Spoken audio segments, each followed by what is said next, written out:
মোৰ এটাই ভয় লাগিছে এতিয়া খলিলুৰ ৰহমানৰ লগত কমৰ সিঙৰ লগত যুঁজ কৰি কালি যদি পদুম ফুলি আকৌ ফুলে হয় জানো আকৌ যদি ফুলে ডাঙৰ বিপদ হ'ব আমাৰ মাজত নাঙ্গলো নাই আমিতো নাঙ্গলো ভাল পাং না আমিতো নাঙ্গলো ভোট দিও না কিন্তু নাঙ্গলে নাই যেতিয়া কি কৰিম আমিতো এই অৰূপ দেশ পদুম ফুলত মৰি গলেও আপনার মুসলমান মানুষ আর আমি বড় মানুষ কেতিয়াও ভোট নিদিয়ে আশা করি লাভ নাই গম পাইছে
মোৰ এটাই ভয় লাগিছে এতিয়া খলিলুৰ ৰহমানৰ লগত কমৰ সিঙৰ লগত যুঁজ কৰি কালি যদি পদুম ফুলি আকৌ ফুলে হয় জানো আকৌ যদি ফুলে ডাঙৰ বিপদ হ'ব আমাৰ মাজত মোৰ বন্ধু কিন্তু খলিলুৰ ডাঙৰ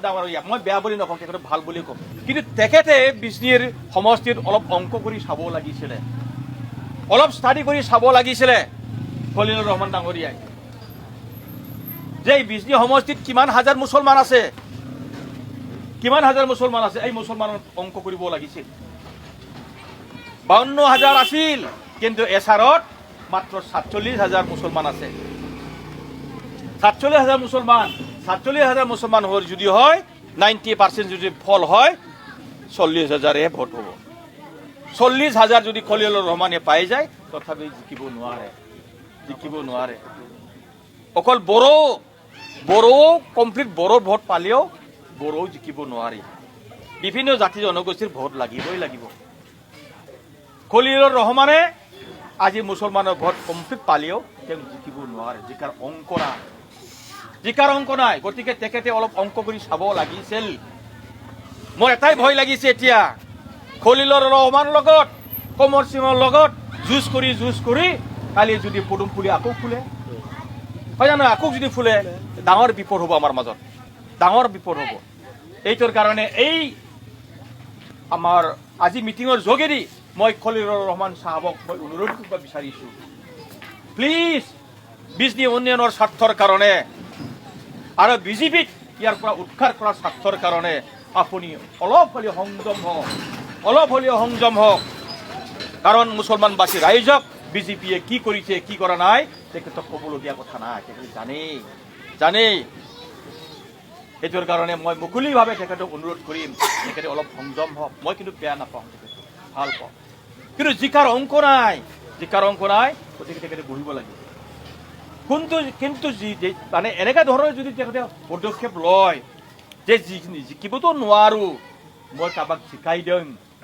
জিকাই দিম তেনেকুৱা যদি চিন্তাধাৰা কৰি যদি আগবাঢ়ি আহে মুছলমান সমাজে তেখেতক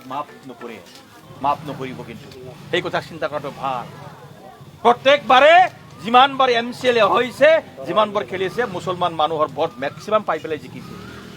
মুছলমানৰ ভোট পাই জিকিছে তেখেতে গতিকে আজিৰ দিনত মুছলমানৰ গাদ্দাৰী কৰাৰ তেখেতৰ সময় নাই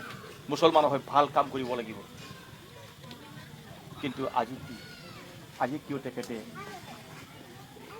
BPPৰ পৰা ৰিজাইনেশ্যন দি পেলাই কেণ্ডিডেট দিলে মইতো জানো আৰু সকলোৱেও মিডিয়াত দেখা পাইছে খলিলুৰ ৰহমান সাহেবে এইটো নাটক কৰিছে নাটক কৰিছে এনে মিছা মিছি নাটক কৰি পেলাই তেওঁ ৰিজাইনেশ্যন দি পেলাই কেণ্ডিডেট দিছে কালি হাৰিলেও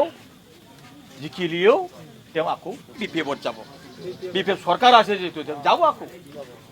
যেতিয়া নাকি আকৌ ঘূৰি যায় BPF-ত যায় জিকিলেও যাব হাৰিলেও যাব তেতিয়াতো আচল ফিক্সাৰটো লুকাই ৰাখিব নোৱাৰিব আসল ফিক্সাৰটো লুকাব পাৰিব নেকি নোৱাৰিব আসল কথাটো ওলাই পৰিব নাঙ্গলৰ নাই আমিতো নাঙ্গলক ভাল পাওঁ না আমিতো নাঙ্গলক ভোট দিওঁ না কিন্তু নাঙ্গলে নাই যেতিয়া কি কৰিম আমিতো এই অৰূপ দেশ ফদম ফুলত মৰি গলেও